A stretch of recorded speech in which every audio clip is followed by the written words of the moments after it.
Hello po sa ating lahat. Magandang bigyan ng komentaryo ito. Itong tanong na ano kaya ang pinakamagandang decision ng ating presidente once mayroon ng resolution ang both houses, ang House of Representatives at ng Senate na magsabi sa executive branch ng government na dapat papasukin na ang OIC. So very interesting na tanong ito, no? Okay, at saka very dangerous na question din. Ngayon, ito ang ating pananaw. Uh, for me, the best decision ay papasukin ang ang OIC. Okay. Bagamat noon sinabi na ng ating presidente na hindi papasukin ang ICC dahil ito ay paglabag sa ating soberanya. But lately, sinabi niya na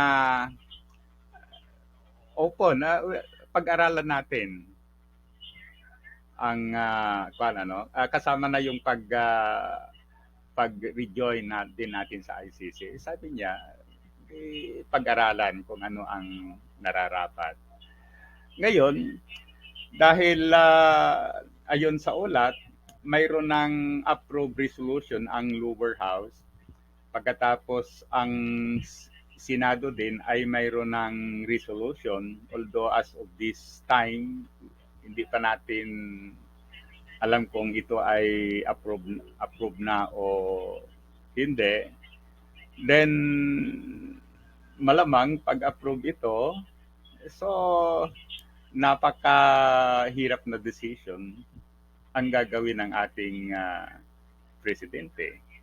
Napakahirap na decision, but then, siyempre, as the President of the Philippines, then he has to decide.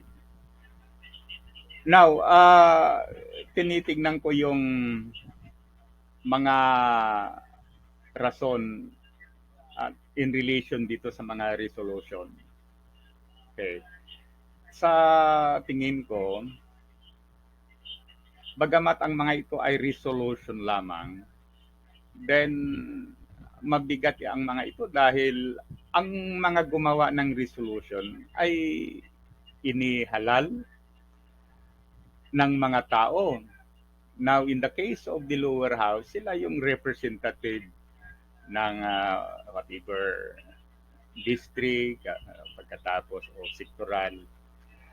Ngayon, sa Senate naman, then they are nationally elected. Okay. Now, with that, siyempre, dahil sila ay representative ng ating mamamayan, it is as if yung resolution nila ay yon ang kagustuhan ng majority ng mga Pilipino. Okay. Kasi sila nga yung nagre-represent ng interest ng mga mamamayan, ano?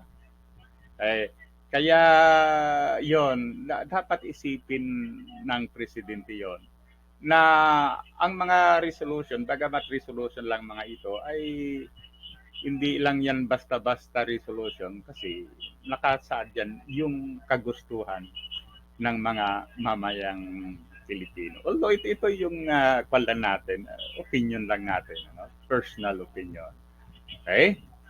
Ngayon, as, halimbawa, papasukin yan, i-assume natin na mayroon ng approved resolution ang both houses. Okay, pag papasukin yan, of course, matutuwa yung mga ICC member countries. Dapat natin isipin na malaki yung naitutulong nila sa atin in terms of trade, yung mga produkto natin sa mga European countries I think zero tariff o kung mayroon man kaunti lang. So welcome sa kanila. Kaya malaking tulong yan sa ating economy. Pagkatapos, itong mga bansa na ito ay talagang priority nila yung human rights. Kaya talagang excited din sila sa kaso ng Pilipinas with regards dito sa ICC. Okay? Kaya malaking goodwill effect yan sa Pilipinas if makakapasok yung ICC. Kasi, so in other words, talagang uh, talagang whatever injustice, justice undone during the time of the 30, so mabibigyan na ng hostisya. At saka one time, I remember when our president ay pumunta sa Europe, sinabi niya na, iba na ang Pilipinas. Parang open na, parang nabago na, malaki ng pagbabago pag ikumpara mo sa panahon ni President Duterte. Okay, so ganon ang sabi niya. Ayan. Kaya for me, the best option yan. Ngayon, sa isang banda naman, pagpapasukin yung mga ICC, papasukin ng ICC dito sa Pilipinas, sigurado magagalit yung mga kampo ni ex-President Duterte. Why? Magagalit. Kasi sila talaga ang prime target. Yan. Sino ba ang pinaka punot dulo ng EJK? Si ex-President Duterte. Although sinasabi naman nila na wala naman silang ginawa na masama, so okay, sabihin nila sa investigation na wala naman silang ginawang masama. Kaya dapat hindi sila matatakot. Okay, dapat makikooperate tayo kasi innocent nga sila. Wala silang kasalanan. So they have to welcome.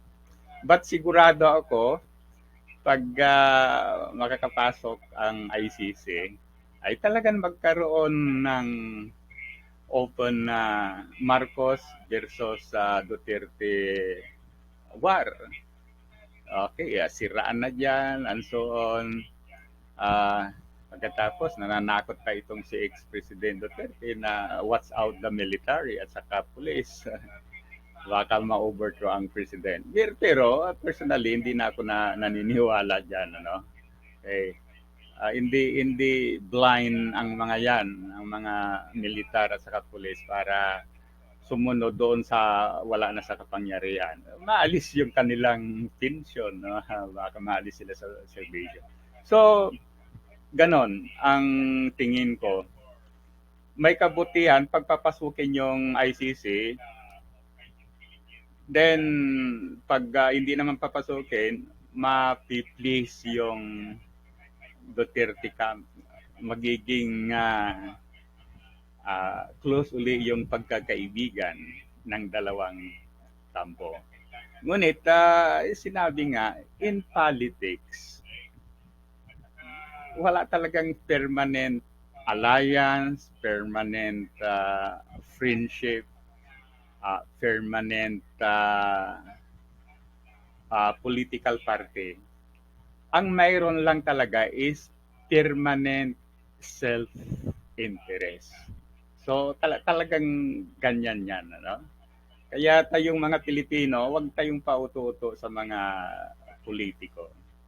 Okay? Pag during election, ang isipin natin yung kung sino talaga ang nakakapagbigay sa atin ng kaginhawaan, ng development, ng progress.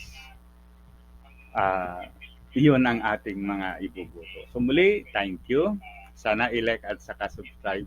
At please, tulungan naman ninyo kaming mga maliliit na o nagsisimula pa lang na vloggers. Ginagawa namin ito para makatulong.